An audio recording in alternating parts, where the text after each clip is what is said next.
Hey, can you guess how many times I've tried to record this video? One too many. I have lost count, probably around 4 to 5 times, and the phone keeps breaking down. I've managed to clean it up, so it shouldn't be a problem anymore. But it has been a nightmare. But I still want to go and review this, so let's get it out of the way. Today, I want to review Amazing Spider-Man Renew Your Vows. And I know, it's my favorite series, and I keep, screaming, you should go and read it and everything. But hey, it does have its problems. It does. And it does have weak points. And specifically, the weak points hit big time in issue 8. Issue 8 was the weakest of the series and made a lot of us worry that it was going to get worse from here. A lot of us kind of blamed it. Maybe it's because Ryan Stegman is co-writing. Maybe it's because of the compression of the Marvel events. Renew Your Vows has to do Marvel events in their stories that are based on themes that Marvel is trying to sell to people, and they have to compress them into 2 issues. I can go into a detail of that later. And it seems to cause problems.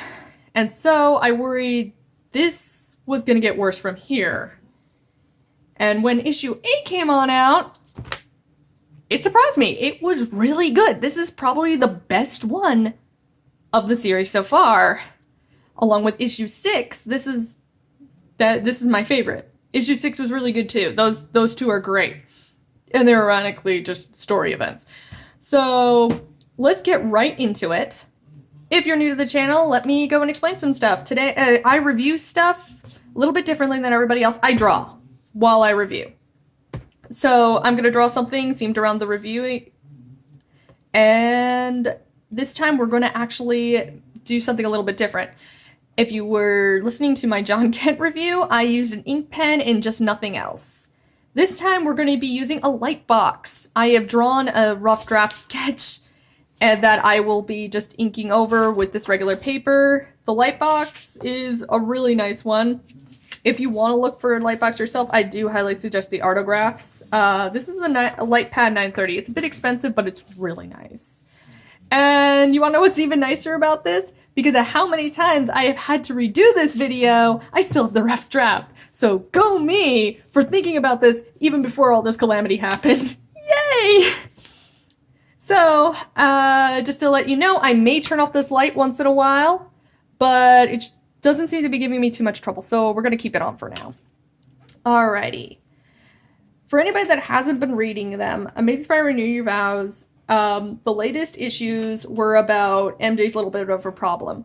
MJ has a problem that people like to call one-punch MJ, which means she decks people in one hit. Some people come to her defense, but in reality, it's just not selling it for most of us. And in issue 8, though it had problems, it did bring up something. That MJ has all this great power, but no great responsibility.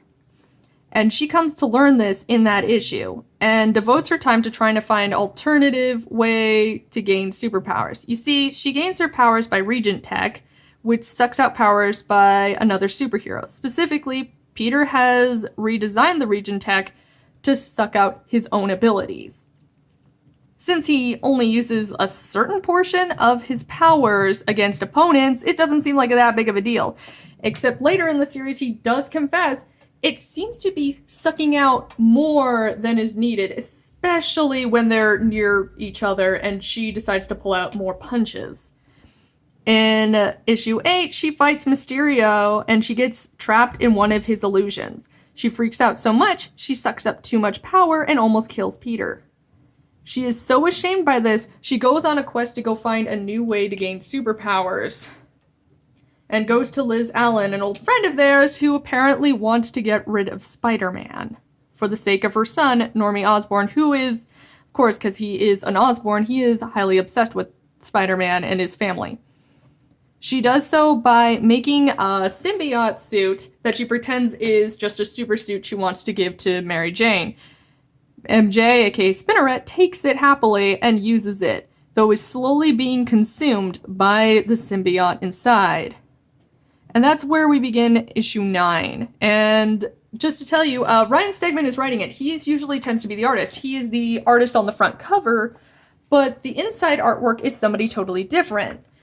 This person is known as Juan Frigeri. I'm sorry if I pronounced that wrong. He's a great artist. It was really pretty. Anyway, the scenes open up just like issue 2, where when you saw MJ's like kind of big debut in issue 2, it follows the same pattern where she is swinging Annie to school. Though instead of it being just fun and happiness of the two talking, it's really MJ's the super excited one, and Annie is a little bit creeped out. She states that the new suit is really weird and creepy, and her mom isn't acting like herself. MJ just says that this is not a problem, she's just really happy and everything's gonna be so much better now. And she runs off. And it's not only Annie that sees that this is a problem. Peter also sees big issues with this. He sees that his wife is acting really strange, and he does suspect that it could be symbiotes, except he brushes this off. Specifically, as it's revealed, this goes with a lot of the Secret War series. If you didn't know, the Renew Your Vows Secret War series is a little bit different than this version of Amazing Spider-Man Renew Your Vows, except it does take a lot of pieces from it.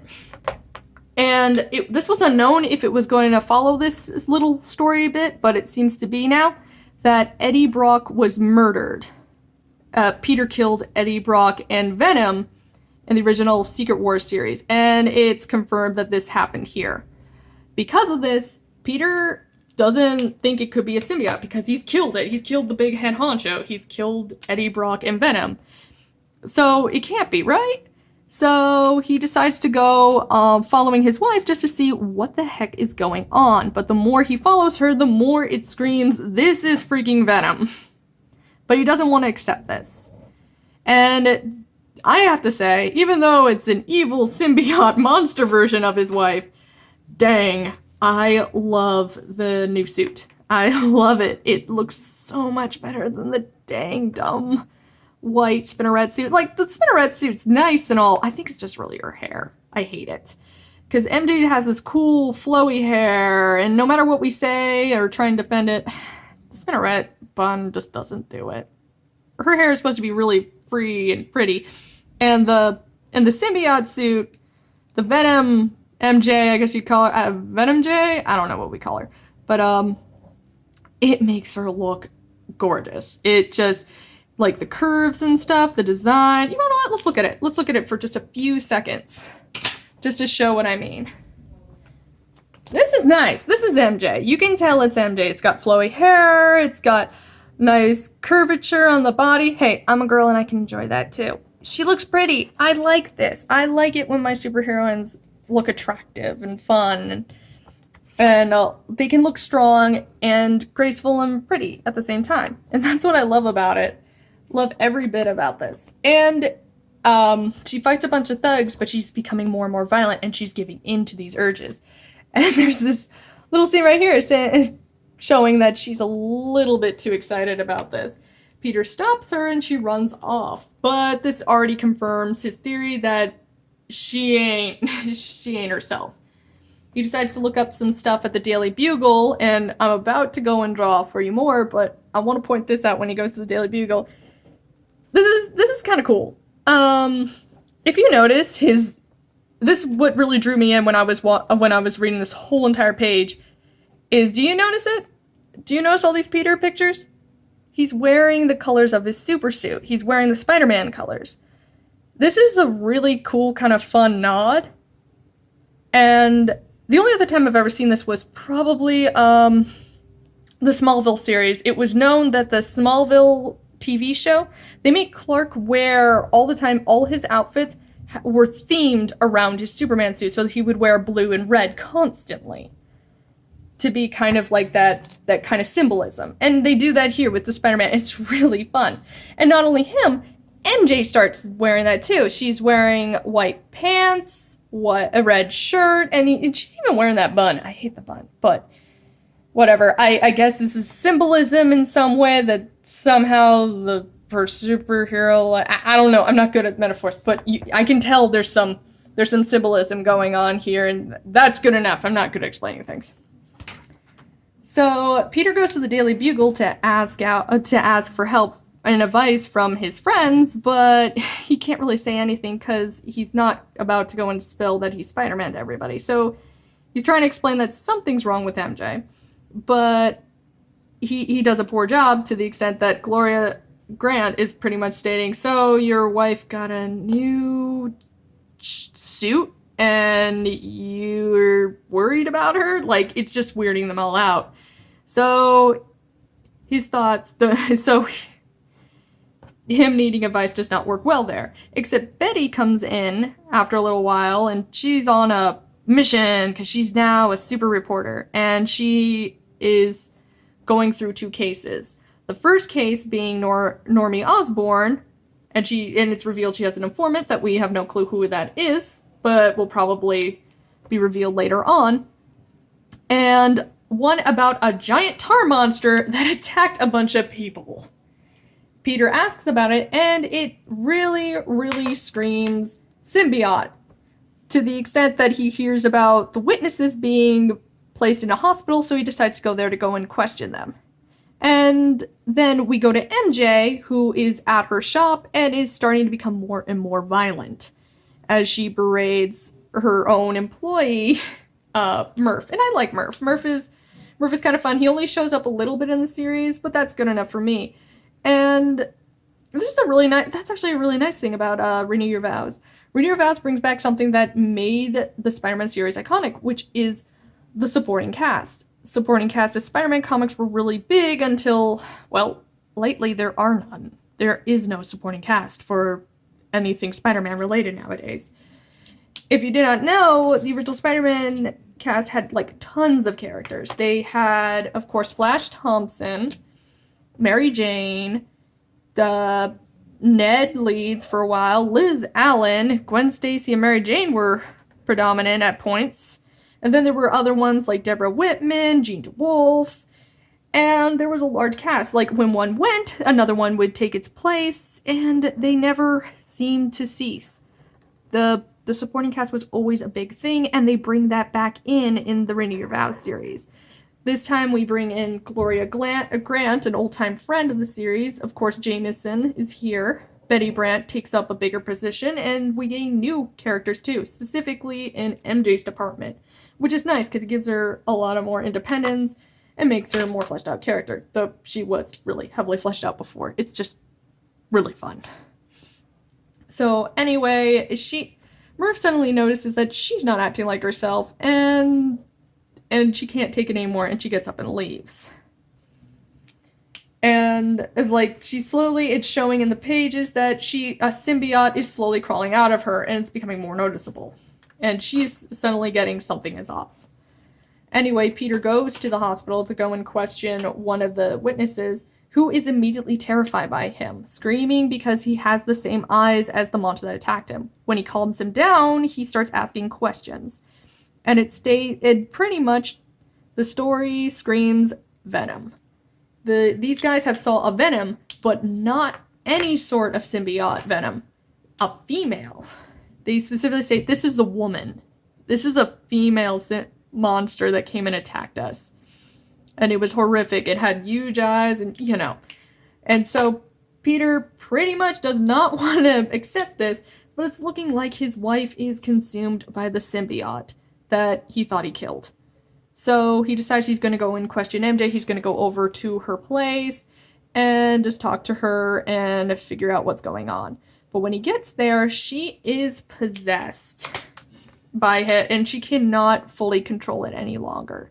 She tells him to flee. He refuses because it's his wife, and he tells her that they have to get it off her now, or they will never be able to remove it. What's kind of cool about that whole entire scene is, this is going to go back to issue 8. Issue 8 did something that a lot of people, a lot of Spider-Man fans call spider symmetry, where MJ, when she's first getting possessed by the suit, it showcases this whole entire comic where the venom starts eating her family, devouring them until it's only her, and then she gets, like, either murdered or eaten by it. And then she wakes up on a bridge without any clue how she got there. The thing is, this is kind of identical to the cartoon, where this happened to MJ before, where it happened to Peter instead when he was first possessed by the symbiote. He got tired and he had a dream where the symbiote suit and his Spider-Man suit were fighting over supremacy over him. And the symbiote won and ate him in the dream. When he wakes up, he is atop a building in the brand new suit. So it's that kind of cool symbolism. And we once again return to that kind of world where the symbiote ate MJ in her last dream. And it starts explaining things. It turns out it's gaining full control over her for revenge. It wants to kill Peter. Well, it always wants to kill Peter, but this time super mega, really wants to kill him.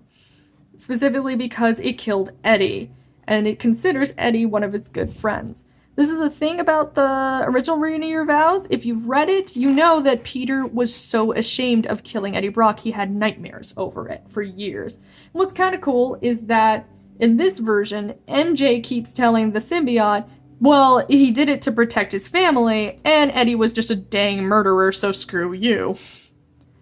But the symbiote does not listen. It has pretty much gained control over MJ, and it's going to slowly kill Peter with her watching inside. And that's really cool. They show this kind of cool visual that shows that MJ is watching it eat and beat up Peter. And it's really cool because she's trying to fight, but she's failing at it.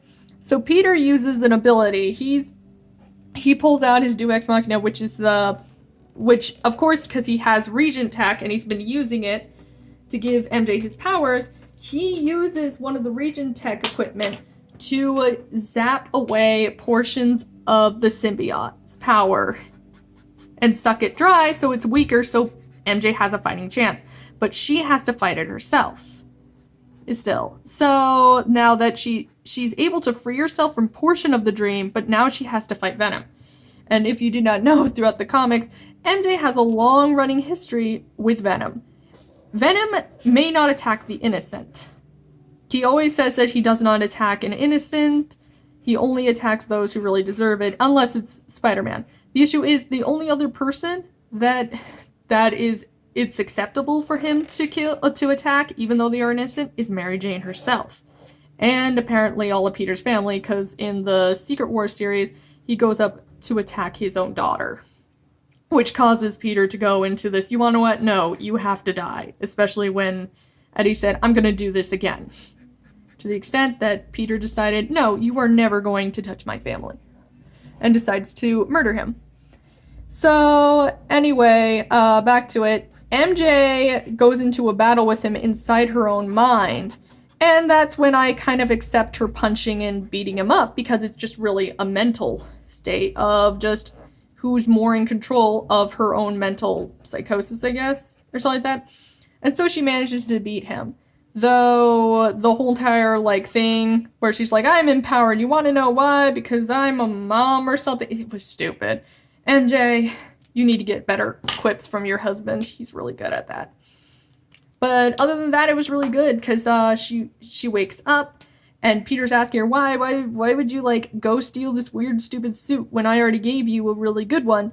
And she, breaks down. She admits, she comes clean, which is something I really like, that she states, I just didn't want to hurt you anymore. She's ashamed, she's upset, and she admits all of this, that she messed up. She admits she messed up. She's terrible, she states, and all this other stuff. And it's kind of nice to see somebody come clean and know that they screwed up royally. But of course, Peter is her husband, so he forgives her. He doesn't see this as a problem, and he understands why she's had this. She tells him that Liz Allen gave her the suit, and that's when they realize that she isn't their friend anymore, and that something big is on the rise. And that's where the series ends off for now, and I look forward to the next issue. And oh look, the whole entire video actually finally did record, and I managed to finish up the whole entire picture. Yay, go me! No, seriously, do you know how many times I tried drawing this? I freaking tried. And now I finally have one, and I'm